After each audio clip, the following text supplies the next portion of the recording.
la planification faite par Joseph en Égypte. Donc, quand vous lisez ces passages dans la Genèse, c'est des versets, c'est des passages bibliques, mais que j'ai transformé en tableau appelé planning, avec toutes les rubriques. Donc les étudiants ont vu comment, dans son bureau administratif, on peut avoir un tableau d'affichage, un planning, et là nous avions tous le planning de Joseph en Égypte. Cet homme était plein de sagesse et d'intelligence, il avait la connaissance de Dieu, et il a pu prévoir. Gouverner, c'est prévoir. Il a prévu tout ce qui pouvait arriver. D'abord, pendant les 7 années de vache grasse, il a prévu tout ce qui allait se passer pendant les 7 années de famine. Ce Joseph, en traitant avec les populations, surtout dans le domaine agricole, a pu regrouper tout ce qu'il avait des productions, donc après les récoltes, et ces productions, donc semblées, étaient stockées dans des endroits construits spécialement pour stocker le blé, donc tout ce qui avait été récolté.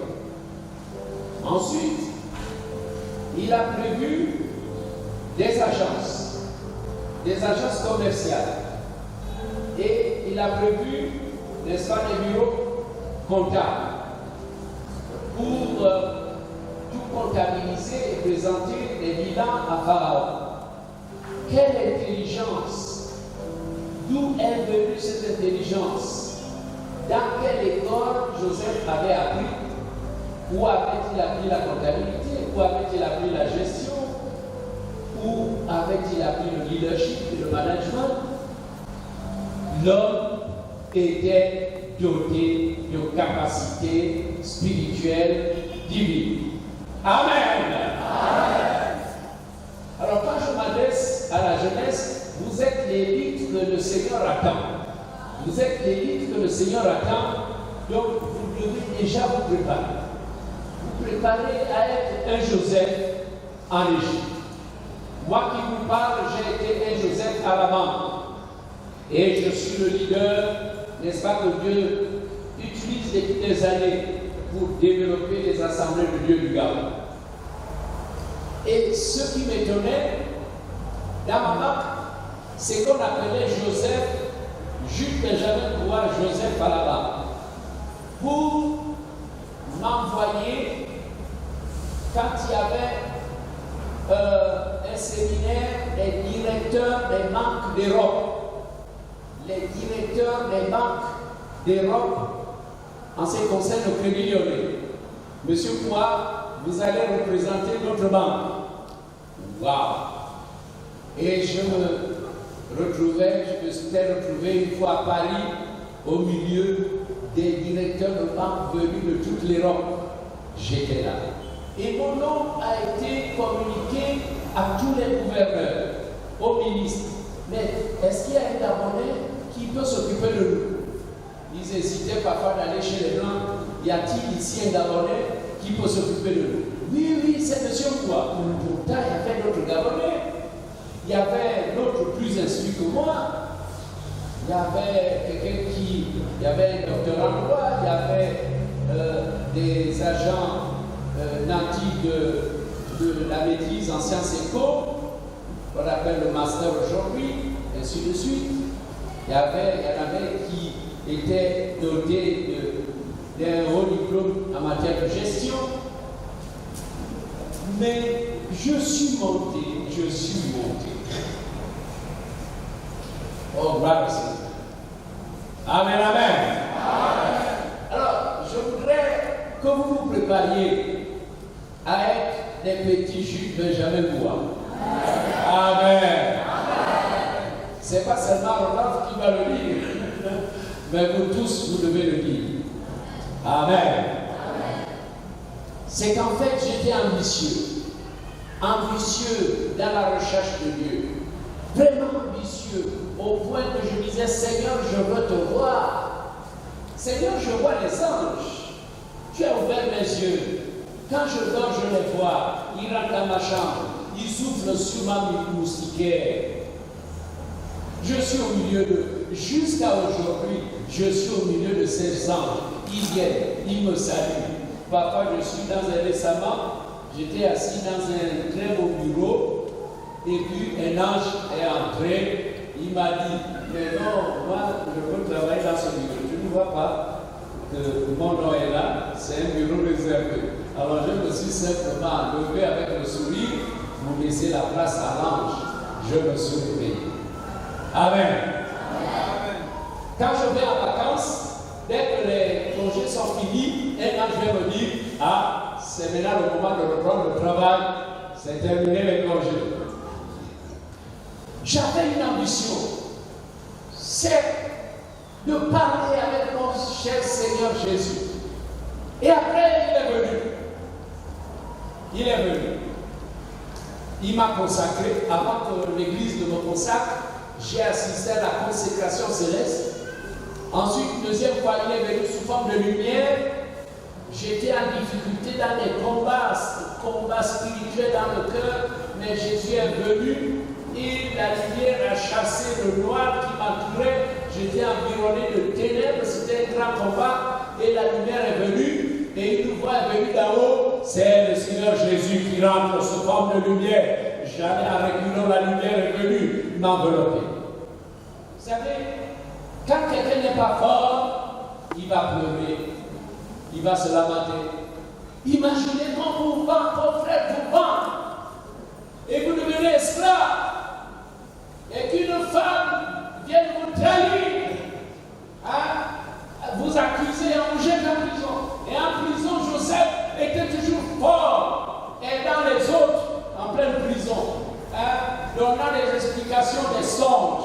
Et quand il sort de là, il va devenir premier ministre en Égypte. Alléluia. C'est ça. Un jeune pentecôtiste est un jeune fort. Il sait crier Amen, Amen, Amen. C'est ça. Là, il y a une jeunesse pentecôtiste. Amen. Ça ne s'arrête pas. On ne peut pas te piétiner.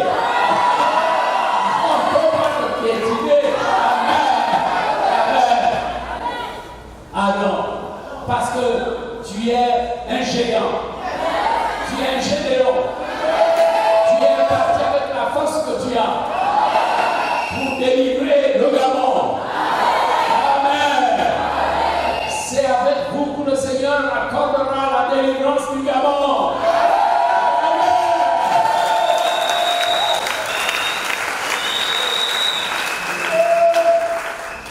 Nous allons tout de même chercher à définir ce qu'est la sagesse. Ce qu'est la sagesse, mais je crois que c'est bien qu'on lise dans Ésaïe chapitre 11, versets 1 à 4. Puis, un rameau sortira du tronc d'Isaïe et un rejeton naîtra de ses racines. L'esprit de l'Éternel reposera sur lui, esprit de sagesse et d'intelligence, esprit de conseil et de force, esprit de connaissance et de crainte de l'Éternel. Un peu plus loin, je vous expliquerai ce que signifie dans le Nouveau Testament ces expressions. Esprit de sagesse, esprit d'intelligence, esprit de conseil et de force. Je vous dirai ce que c'est devenu dans le Nouveau Testament. Il respirera la crainte de l'Éternel. Il ne jugera point sur l'apparence. Il ne prononcera point sur l'érudit. Mais il jugera les pauvres avec équité et il prononcera avec droiture sur les malheureux de la terre. Il frappera la terre de sa parole comme une verge et du souffle de ses lèvres, il fera mourir le méchant. Alors donc, le mot-clé, cet après-midi, c'est la sagesse. Alors là, il est question du Messie. Il est dit, puis un rameau sortira du tronc d'Isaïe et un rejeton naîtra de ses racines. Alors il s'agit du Messie. Ok, prenons ça comme un passage introductif, mais nous aurons besoin de pas mal de détails lorsque nous parlerons de la sagesse, non, de la très grande sagesse, de la très grande intelligence et de la très grande connaissance de Salomon. Alors, donc, nous voulons les détails. Lisons dans 1 Roi, chapitre 3, versets 6 à 15. Salomon s'adresse à l'Éternel et Salomon répondit: Tu as traité avec une grande bienveillance ton serviteur David, mon père, parce qu'il marchait en ta présence dans la fidélité, dans la justice et dans la droiture de cœur envers toi. Tu lui as conservé cette grande bienveillance et tu lui as donné un fils qui est assis sur son trône, comme on le voit aujourd'hui. Maintenant, Éternel mon Dieu, tu as fait régner ton serviteur à la place de David, mon père, et moi, je ne suis qu'un jeune homme. Je n'ai point d'expérience. Ton serviteur est au milieu du peuple que tu as choisi, peuple immense, qui ne peut être ni compté ni nombré à cause de sa multitude. Accorde donc à ton serviteur un cœur intelligent. Voyez, on a besoin d'intelligence. Accorde donc à ton serviteur un cœur intelligent pour juger ton peuple, pour discerner le bien du mal. Car qui pourrait juger ton peuple, ce peuple si nombreux? Cette demande de Salomon plut au Seigneur. Et, verset 11, et Dieu lui dit: puisque c'est là ce que tu demandes, puisque tu ne demandes pour toi ni une longue vie, ni les richesses, ni la mort de tes ennemis, et que tu demandes de l'intelligence pour exercer la justice, voici, verset 12, voici, j'agirai selon ta parole, je te donnerai un cœur sage et intelligent, de telle sorte qu'il n'y aura eu personne avant toi, et qu'on ne verra jamais personne semblable à toi. Amen. Alors, si j'essaie de comprendre ce qui est dit là, c'est que personne, jusqu'à la fin du monde, n'aura plus cette très grande sagesse, intelligence et connaissance. Personne. Il n'y aura plus personne qui soit semblable à toi dans les générations futures. Ça veut dire que Dieu a mis le paquet à cause d'abord du fait qu'il tenait au poste. Dieu donne la connaissance de cause. Si tu es assis dans ton quartier et que tu viens demander à Dieu une très grande sagesse, il ne te la donnera pas parce qu'il dira: mais qu'est-ce que tu veux faire? Tout comme ceux qui veulent faire des miracles et des prodiges sans évangéliser. Dieu dit: qu'est-ce que tu veux faire avec ça? Quoi? Tu veux tomber dans la rue? Tu veux qu'on t'acclame? Qu'on tourne sur toi? Hein? Donc il y a des dons, le Saint-Esprit donne les dons comme il veut, en connaissance de cause. C'est quand tu es dans le travail, tu as la compassion des âmes, tu es au fond de l'honneur, que Dieu peut t'équiper. Amen. Donc ceux qui ne font rien, ceux qui sont assis, qui ne s'attendent pas à avoir grand-chose. Je vous ai parlé de l'ambition. Donc le corps est vrai, le corps est dévoué, tu es là. Oui, parmi les jeunes de l'église, j'étais là un jeune particulier, rempli du Saint-Esprit. Et c'est pour ça que par la suite, j'ai été les papas. Par la suite, je suis devenu vice-président. Par la suite, c'est moi qui coordonnais. Et les papas étaient émerveillés. Les papas étaient les finisseurs. Papa John est celui qui venait inaugurer. Mais c'est son fils spirituel qui manageait tout. Donc parfois, j'ai encore envie de me dire: Seigneur, il me faut une très grande sagesse, une très grande intelligence, une très grande connaissance. Mais la Bible annule tout. Donc après ça, il nous personne après toi. Et je vais vous montrer, quand nous allons maintenant chercher la sagesse et l'intelligence, je vais vous montrer dans le Nouveau Testament le domaine dans lequel nous pouvons nous attendre à quelque chose. Verset 14. Et si tu marches dans mes voies, en observant mes lois et mes commandements, comme l'a fait David ton père, je prolongerai tes jours. Verset 15. Salomon s'éveilla, et voilà le songe. Salomon revint à Jérusalem et se présenta devant l'arche de l'Alliance de l'Éternel. Il offrit des holocaustes et des sacrifices d'action de grâce, et il fit un festin à tous ses serviteurs. Amen, amen. Amen. Gloire à Dieu. Alors, j'aimerais que dans notre étude, nous puissions identifier toutes les richesses spirituelles que l'Éternel avait données à Salomon en réponse à sa prière. 1 Roi chapitre 4, à partir du verset 29. Dieu donna à Salomon, nous voulons connaître les détails. Qu'est-ce qu'il y avait dans cette très grande sagesse, cette très grande intelligence et connaissance? Alors nous allons chercher les détails. Dieu donna à Salomon de la sagesse et une très grande intelligence et des connaissances multipliées comme le sable qui est au bord de la mer. La sagesse de Salomon surpassait la sagesse de tous les fils de l'Orient et toute la sagesse des Égyptiens. Waouh! Verset 31. Il était plus sage qu'aucun homme, plus qu'Étam, les Rachis, plus qu'Éman, Calcol et Dada, les fils de Malcol. Et sa renommée était répandue par toutes les nations d'alentour. Waouh! Il a prononcé 3000 sentences et composé 1700 cantiques. Il a parlé sur les arbres depuis le siècle vivant jusqu'à l'hysope qui sort de la muraille. Il a aussi parlé sur les animaux, sur les oiseaux, sur les reptiles et sur les poissons. Il venait des gens de tous les peuples pour entendre la sagesse de Salomon, de la part de tous les rois de la terre qui avaient entendu parler de sa sagesse.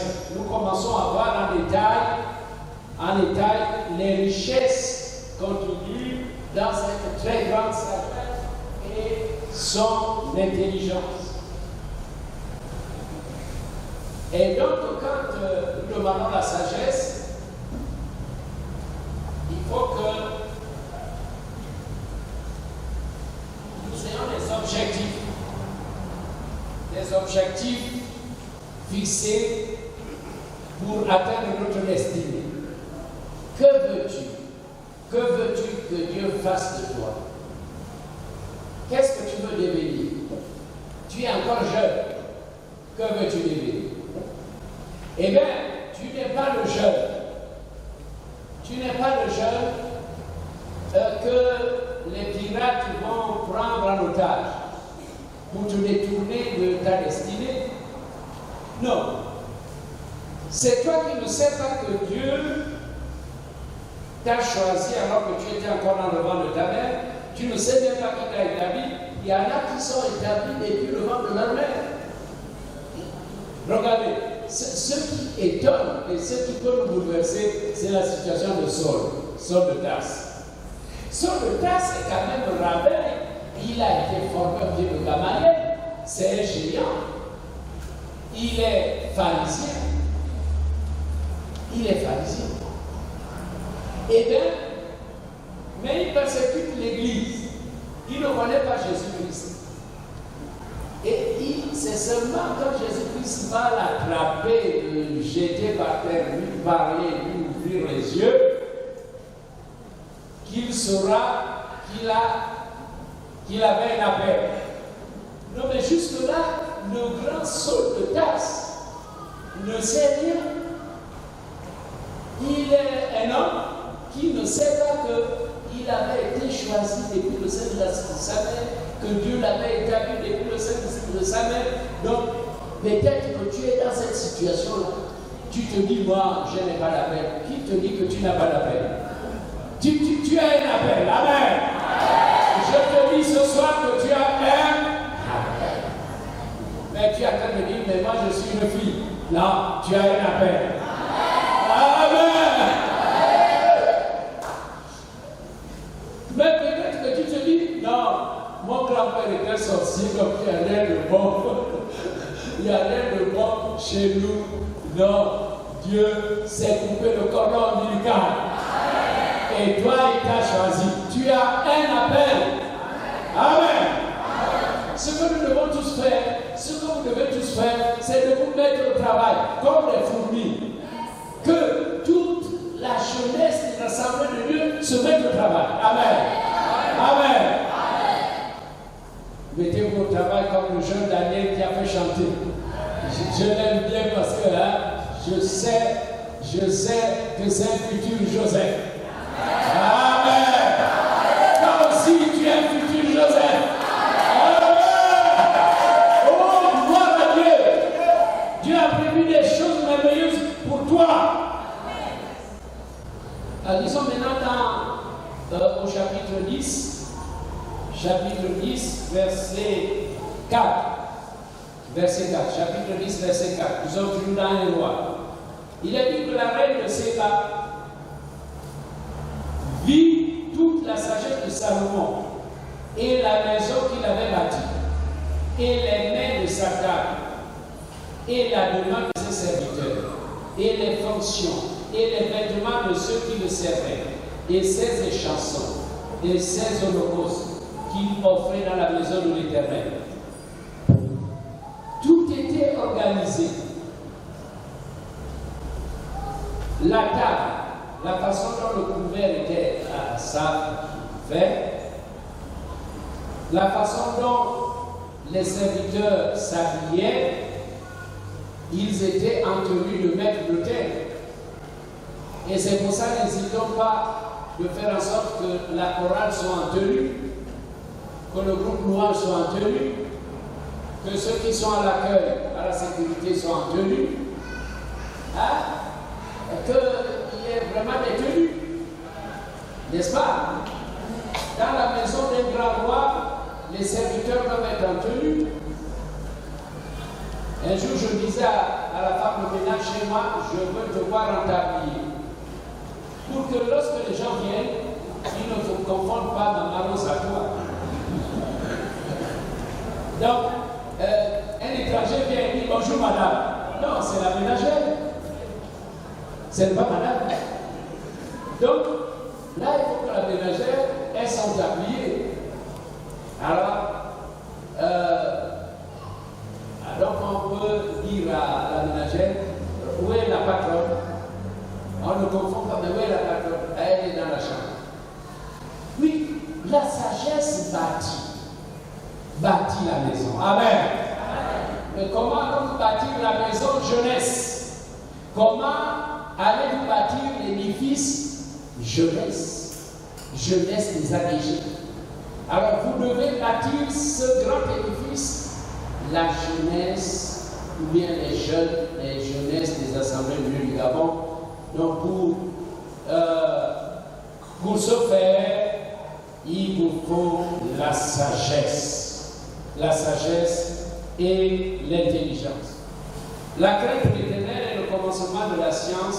Les insensés maîtrisent la sagesse et l'instruction. Donc là, nous voyons encore ce qu'on peut trouver dans la sagesse, dans le mot sagesse et dans l'intelligence. Alors nous voyons là que dans la sagesse et l'intelligence, il y a la crainte de Dieu.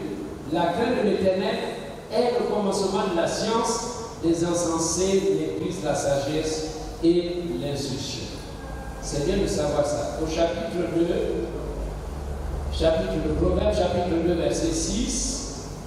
Car l'Éternel donne la sagesse, de sa bouche sortent la connaissance et l'intelligence. Au chapitre 3, toujours dans les Proverbes, chapitre 3, verset 13. Heureux l'homme qui a trouvé la sagesse et l'homme qui possède l'intelligence.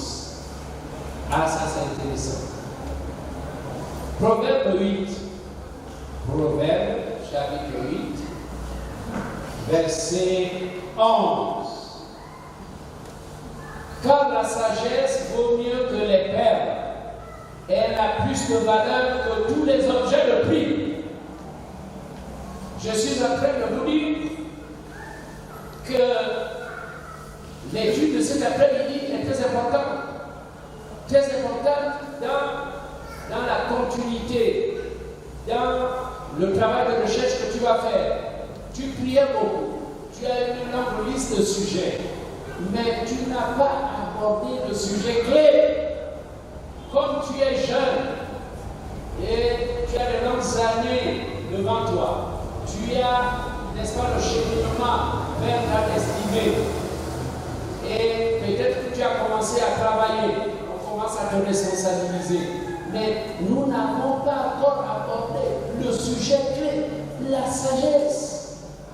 Et donc c'est important, dans la suite, dans la recherche que tu vas engager, dans l'organisation que vous allez faire pour bâtir l'édifice jeunesse des allégés. Gloire à Dieu. Proverbe 24, verset 3. Je répète ce que j'ai dit. C'est par la sagesse qu'une maison s'élève. C'est par la sagesse qu'une maison s'élève et par l'intelligence qu'elle s'affermit. Alors, la maison jeunesse doit avoir des leaders sages et intelligents. Amen. Amen. La maison jeunesse doit avoir des jeunes hommes et femmes sages et intelligents. Alors, donc, nous devons prier. Mais, qu'allons-nous faire? J'ai déjà écarté l'éventualité de dire il doit y avoir une très grande. Ça, c'était une salade. Maintenant, nous allons peut-être voir bientôt qu'est-ce que le Nouveau Testament où le Nouveau Testament nous oriente. Donc, c'est important, la sagesse et l'intelligence. Je vais encore revenir dans un roi chapitre 10. Un roi chapitre 10, je lis au verset 23, 24, 27. Le roi Salomon fut plus grand que tous les rois de la terre, par les richesses et par la sagesse. Tout le monde cherchait à voir Salomon pour entendre la sagesse que Dieu avait mise dans son cœur.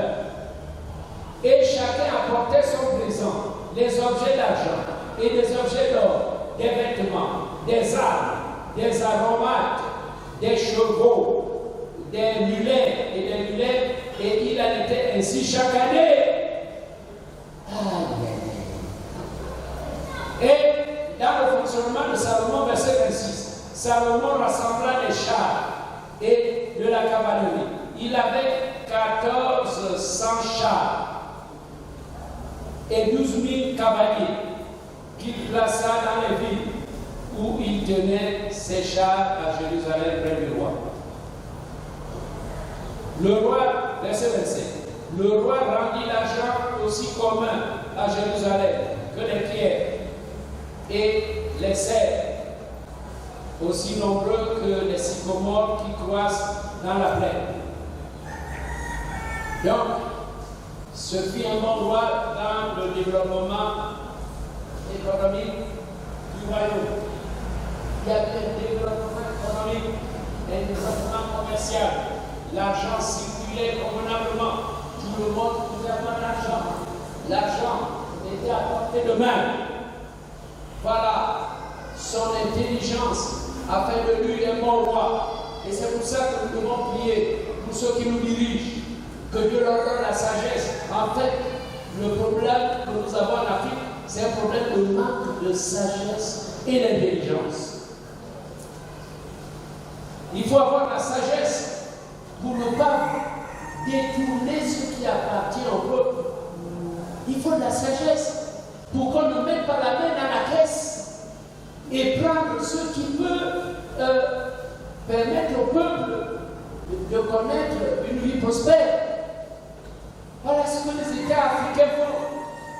Ils prennent l'argent de quelqu'un, volent des milliards et va faire en sorte que les retraités ne soient pas payés, qu'ils n'aient pas leur pension. Voilà ce qu'on fait en Afrique. On peut prendre beaucoup d'argent pour payer des mercenaires, pour tuer, devenir puissant pour tuer, devenir méchant. Et ces gens oublient qu'ils vont mourir. Est-ce qu'il y a quelqu'un qui ne va pas mourir? Mais quand ils vont mourir, ils iront en enfer. Donc il faut la sagesse et l'intelligence. Amen. Il faut la sagesse pour diriger ta vie. Je parlais du cheminement vers ta destinée. Les mauvaises compagnies m'ont dit maintenant essaie de goûter la drogue. Donc toi, tu as une destinée. Tu n'as rien à faire avec la drogue. Tu n'as rien à faire avec les alcools. Tu n'as rien à faire avec les copines qui vont t'infecter du sida. Tu n'as rien à faire. Alors, si tu as la sagesse comme Joseph, non, tu ne tomberas pas dans ces travers. Si tu as la sagesse fait en sorte que tu te dises, on ne suit pas de lièvre à la fois. Maintenant que je suis lycéen, il faut que j'ai mon baccalauréat. Après mon baccalauréat, j'irai à l'université. Tu cibles déjà le diplôme que tu veux. Et quand tu sors de là, il faut que tu te trouves un job. Et puis, dès que tu as le job, tu sais que tu peux louer une maison, que tu peux te marier. Mais lorsque tu es au lycée, ne pense pas te marier déjà. Quand tu es au lycée, tu n'as pas besoin d'enceinte une fille. Amen. Parce que si tu es au lycée et que tu enceintes une fille, comment vas-tu payer son trousseau? Tu seras à la face du monde comme un bandit. Un bandit qui arrête les études de la fille. Et ses parents vont te mourir. Alors celui qui a la sagesse de Dieu suit le conseil de Dieu. Parce qu'il a été dit du Messie qu'il est le conseil et la force. Le Dieu conseiller. N'est-ce pas? Gloire à Dieu. Sagesse, intelligence, conseil, force. Oui, gloire à Dieu. Il y a l'intelligence. L'intelligence te dit, non, Dieu a un plan pour moi, je ne vais pas rater ça. Beaucoup sont déjà morts avec les œuvres inachevées. Mais on aurait pu écrire sur la pierre tombale, œuvres inachevées. On a mis le toit, mais on n'a pas eu le temps d'écrire œuvres inachevées. Pourquoi ton œuvre n'a-t-elle pas été achevée? Gloire à Jésus. Jésus n'a pas échoué parce qu'il était la sagesse, la force, l'intelligence, le conseil. Amen. Et Jésus est le divin modèle. Il n'a pas échoué. Et à la fin de sa vie, il a dit, j'ai achevé l'œuvre que mon Père m'a donné de faire. J'ai achevé l'œuvre. Tout est accompli. Amen. Si tu vis avec Jésus, tu diras tout est accompli. Si tu marches avec Jésus, à la fin de ta vie, tu diras j'ai achevé l'œuvre. Amen. Normalement, tu es jeune. Un jour, tu deviendras vieux. Et tu verras que Dieu ne t'abandonnera jamais, ni ta descendance. Amen. Oh, merci Seigneur pour la sagesse et l'intelligence. Avec la sagesse et l'intelligence, nous sommes en train de bâtir la jeunesse des assemblées de Dieu du Gabon. Amen. Tout était là. La reine de Séba était dans l'admiration. À chaque pas, Salomon bougeait. La reine était là, comme si elle était déjà tombée amoureuse. C'est bien quand on a la sagesse qui vit. Amen, amen, amen. Gloire au Seigneur. Ah, gloire au Seigneur. Heureux tes gens, heureux tes serviteurs qui sont continuellement devant toi, qui entendent ta sagesse. Ah, voilà ce que disait la reine. Oh, tes gens sont heureux. Ah, mais on est heureux dans ton travail auprès des rois comme ça. Ah, béni soit le Seigneur, béni soit l'Éternel, ton Dieu, qui t'a accordé la faveur de te placer sur le trône d'Israël. C'est parce que l'Éternel aime à toujours Israël, qui t'a établi roi pour que tu fasses droit et justice. Elle donna au roi 120 talents d'or. Et donc la sagesse attire l'argent. Ah, la sagesse attire l'argent. Ah, la sagesse attire l'argent. Alors, je vous assure, je vous fais une confidence. Ces jours-ci, je me fais te prier pour la sagesse. Je voudrais accorder une grande sagesse. Amen, amen. Oui, je veux une très grande sagesse.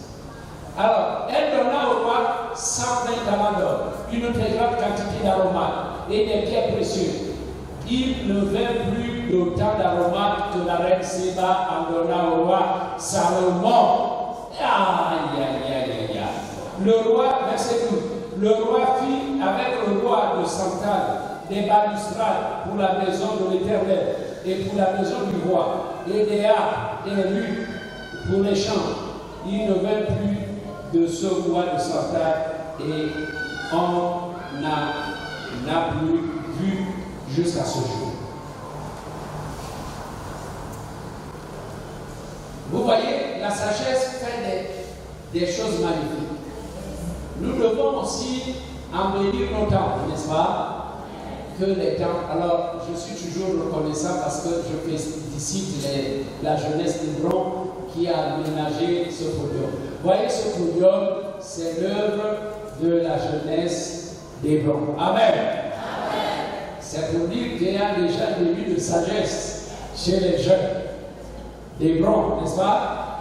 Et cette sagesse sûrement contamine tous les jeunes du groupe Hébron. Vraiment que Dieu soit avec vous, que Dieu vous bénisse. Amen.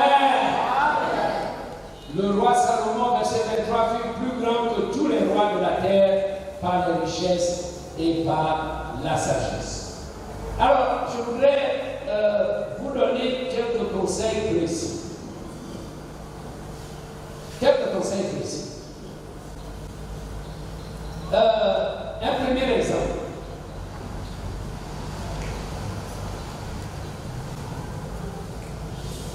J'aimerais vous dire, considérez vos leaders spirituels. La Bible nous demande de considérer ceux qui vous encadrent, ceux qui vous enseignent.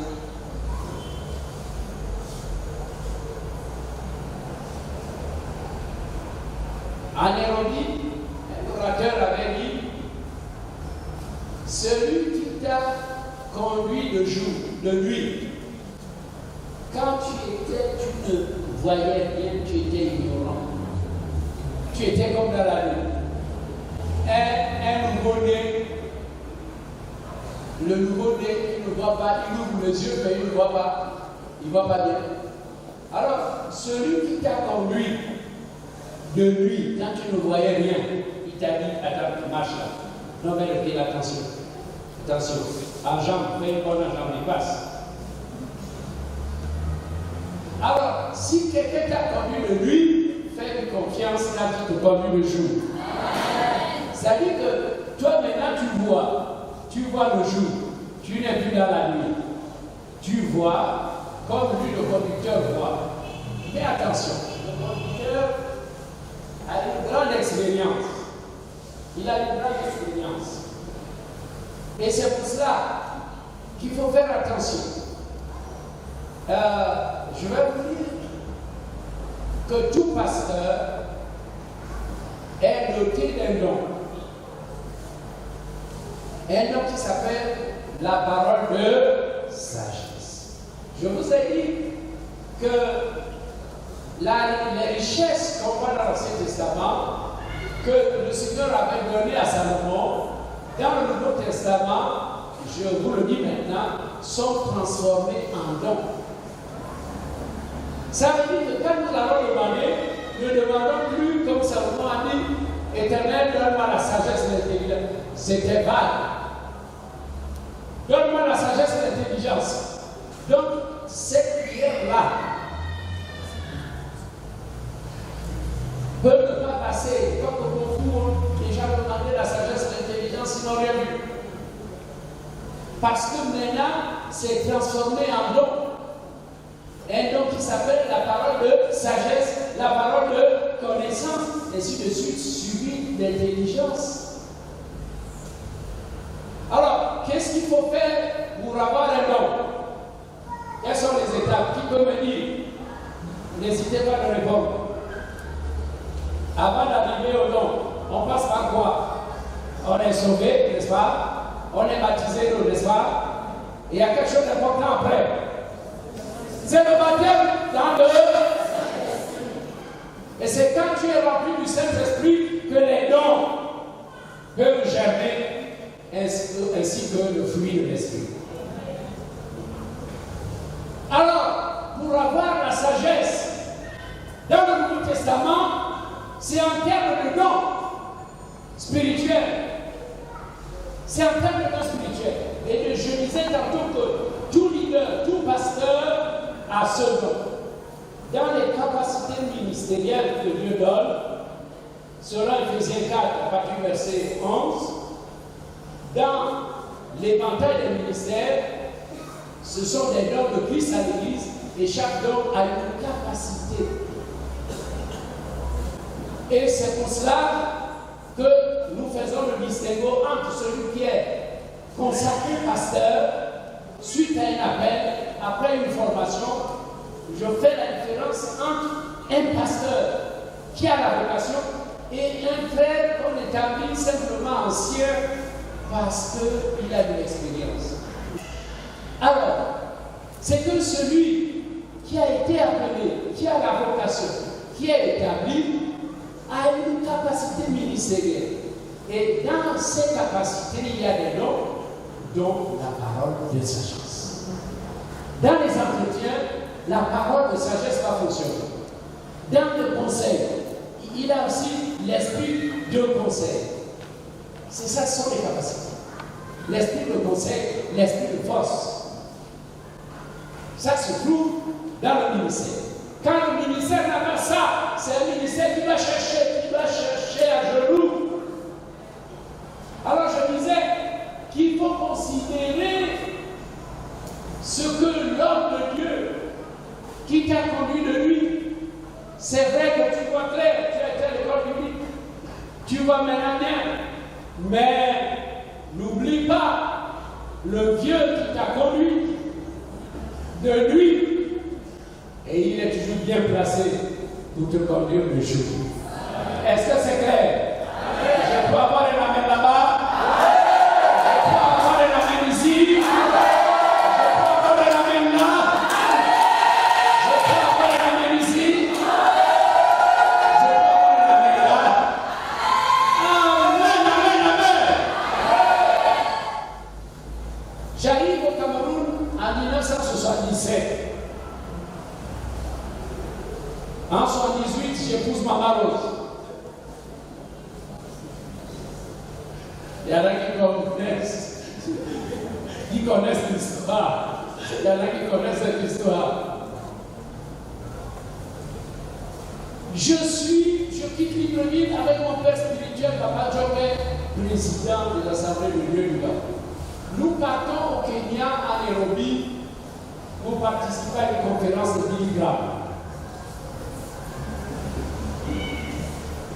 Quand on arrive à Douala, le pasteur du Cameroun, le pasteur de Maman Rose, vient nous chercher à l'aéroport. Et pendant que nous partons de l'aéroport pour l'hôtel, Papa Djongé nous dit, Papa Djongé dit au pasteur, dis donc, vas-y, est-ce qu'il y a des jeunes filles dans ton église? Parce qu'il faut que mon fils, je lui trouve une femme. Je dis où? Papa ne me cherche pas une femme au Gabon, c'est ici au Cameroun. Donc c'est étonnant. Jamais pu galérer. Je demande la mère à telle fille, les choses se compliquent. Je demande à une autre fille, les choses se compliquent. C'est comme ça que les choses sont toujours compliquées ici. Les choses sont toujours compliquées ici au Gabon. Oh, on ne sait pas ce que les filles veulent. On ne sait pas ce que les filles veulent. On ne sait pas ce que les garçons veulent.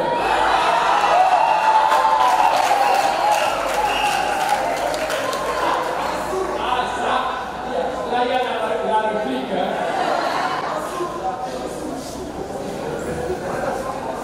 Mais mon papa, parce que moi je ne connaissais pas le Cameroun, je ne connaissais pas. Moi je connaissais bien le Gabon.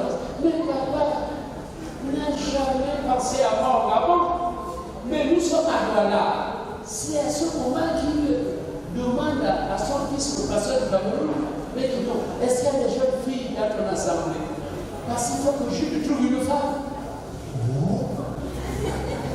Et bon,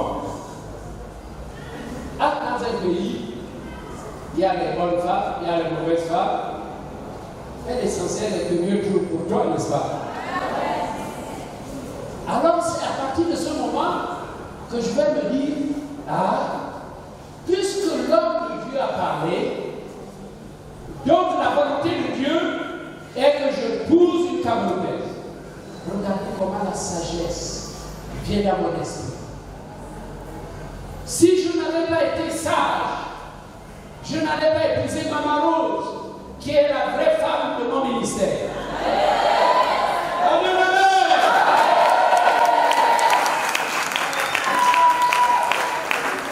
Si je n'avais pas écouté papa, et si la sagesse m'avait pas, la sagesse et l'intelligence m'ont amené à dire, si l'homme de Dieu parle ainsi, c'est que le plan de Dieu est que je trouve une femme ici.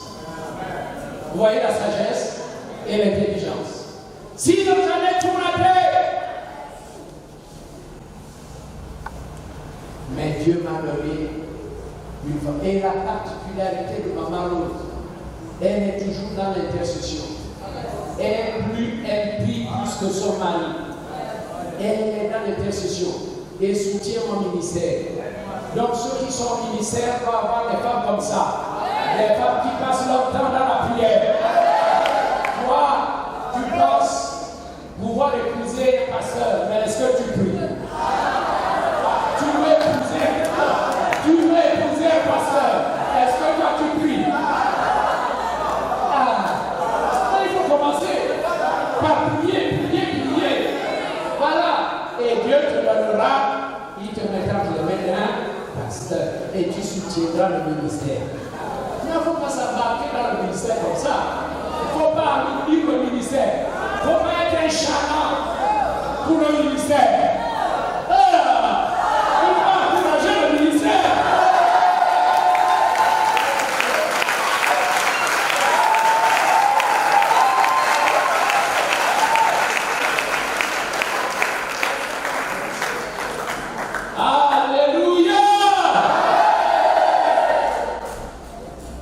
Regardez, mes bien-aimés, dans la bouche de l'homme de Dieu, il y a la parole de sagesse.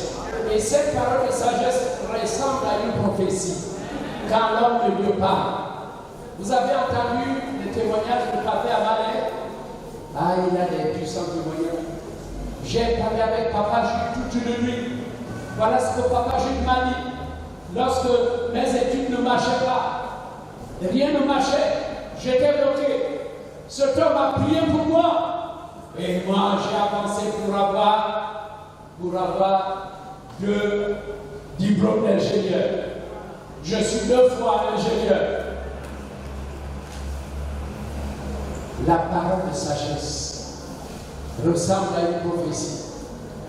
Parce que c'est un don, l'un des premiers dons que Dieu met sur ses serviteurs. Alors, écoute les conseils de ton père spirituel. Écoute les conseils du leader. Comme moi, j'ai écouté les conseils de Papa Djongé. Et Dieu m'a donné la femme qu'il fallait. Il y en a qui ont des femmes qui sont terribles. Il y a des pasteurs qui ont perdu leur femme, n'est-ce pas? Il y a des pasteurs qui la femme est partie.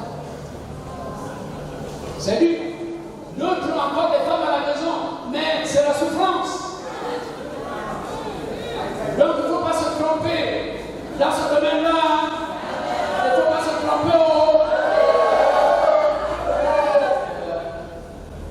Je vous dis ceci, que dans le Nouveau Testament, tout est traduit en termes de don. Le don de la parole de sagesse, la parole de connaissance et tout ça avec l'intelligence que le Saint-Esprit renouvelle. Donc nous avons besoin de la plénitude du Saint-Esprit. Et quand nous sommes remplis du Saint-Esprit et que nous demandons, parce que Jacques, c'est Jacques qui nous demande de prier. Jacques nous demande de prier. Jacques, chapitre 1er, verset 5. Si quelqu'un d'entre vous manque de sagesse, qu'il la demande à Dieu, qui donne à tous simplement et sans reproche, et elle lui sera donnée. Mais qui la demande, verset 6, qui la demande avec foi, sans douter, car celui qui doute est semblable au flot de la mer agité par le vent et poussé de l'un côté et de l'autre. Qu'un tel homme ne s'imagine pas qu'il recevra quelque chose du Seigneur. Donc Jacques nous parle de la sagesse. Si nous la voulons, nous devons la demander à Dieu. Et Dieu la donne avec simplicité et sans reproche. Et maintenant, si nous sommes entrés dans la liste des dons spirituels, vous verrez qu'il s'agit du don de la parole de sagesse, la parole de connaissance, et vous avez la prophétie, le discernement des esprits, ainsi de suite. Et je crois qu'il faut simplement alors que tu arrives à l'étape où tu es rempli du Saint-Esprit. Je vous conseille de chercher à être rempli du Saint-Esprit. Soyons remplis du Saint-Esprit. Si nous sommes remplis du Saint-Esprit, le Saint-Esprit déversera sur nous non seulement les dons de l'Esprit, mais aussi nous donnera, nous fera porter le fruit de l'Esprit. Parce que ça ne sert à rien d'avoir des dons puissants si nous n'avons pas le fruit de l'Esprit. Quand on a des gros dons, on peut tomber facilement. Quand on a des gros dons, on peut tomber dans l'orgueil facilement. Mais quand il y a le fruit de l'Esprit à côté, regardez un peu que en nous tous, la colère est quelque chose d'extrêmement dangereux. Même l'enfant se fâche, nous aussi, nous pouvons nous fâcher. Mais la Bible dit que si tu te mets en colère, que le soleil ne se couche pas sur ta colère et ne donne pas accès au diable. La colère donne accès au diable lui-même, pas à un démon. Et c'est pour ça que la colère peut tuer. Tu peux boxer quelqu'un. Oui, il y a un monsieur qui avait donné un coup de pied à sa femme enceinte, elle est morte sur le champ. Le monsieur s'est mis à crier. Voyez la colère. La colère ne fait pas d'ordre. Un homme qui est colérique n'est pas un homme. Un homme qui s'enflamme vite n'est pas un homme. On ne peut pas faire de lui un pasteur.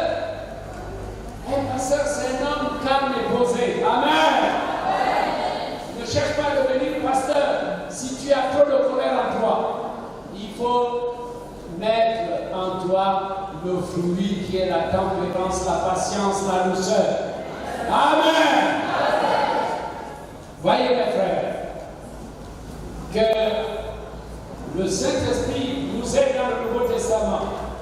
non seulement à être équipés de la puissance, selon Acte 1:8, non seulement nous aurons la puissance de Dieu, mais d'autres dons vont venir. Le don selon la volonté de Dieu. Le don selon la volonté de Dieu. Et là, le témoignage que je donne, c'est une expérience que j'ai faite. J'étais déjà à fond en évangélisation. J'étais encore bien. Parce que cette élection m'a amené à m'occuper des finances dans l'église. Mais j'étais tellement rempli et mon cœur était à l'évangélisation. Et j'avais la compassion des âmes. J'avais un groupe d'évangélisation. Tous les samedis, on était partout. Après, j'ai commencé à avoir une grande compassion pour les âmes. Et je disais, Seigneur, mais je vois beaucoup de malades. Ah Seigneur, il y a beaucoup de malades. Seigneur, donne-moi le don de guérison. Seigneur, donne-moi le don de guérison. Mais le Seigneur voulait que j'arrive à maturité pour comprendre que c'est le Saint-Esprit qui distribue les dons.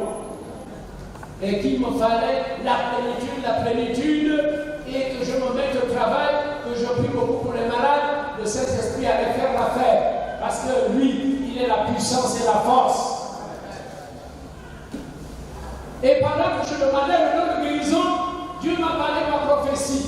Mon fils, tu me demandes le don de miracle et le don de guérison. Demande-moi d'abord la sagesse et l'intelligence. Une prophétie donnée par une maman qui prophétisait.